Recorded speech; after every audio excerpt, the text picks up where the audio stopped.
Hi, today we're going to show you how to hang a cast-on rag. If you make them the way we do with this longer stitch length here, it'll actually be much easier. So first we're going to use our little center marking to show us where to start, and we try to hang it from the center out. So put your transfer tool into the loops and then just hang it just like you were doing a regular piece of knitting off of waste yarn. It's actually much easier if you make sure that all of your needle latches are open first, but we tend to get a little lazy and forget to do that. But as you can see with the little loops standing up, it's quite easy to grab the loop and hook it on.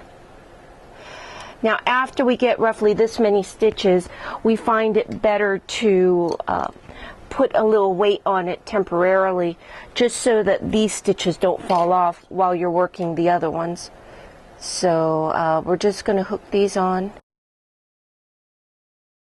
Okay, now we're done, and this is where we would go ahead and use our PVC pipe weight. We've got them in several different sizes. We actually buy these at Lowe's or Home Depot in the 2-foot lengths and then cut them down. Now once you have your PVC weight on, you can either choose to put your claw weights on the sides, or depending on what you're knitting, you may not need to use the claw weights for the first few rows. The next step would be to use the ravel cord. This is a white cord and it may be a little difficult to see on camera, but the first step is put a clip at the end for a little bit of weight. We're then going to thread the carriage, close the little door, and then slowly move the carriage across the knitting, allowing the ravel cord to unreel from the little holder here. Now normally we'll just leave the ravel cord bobbin hanging because it does give it a little bit of weight, so that the ravel cord doesn't jump up and interfere with your knitting.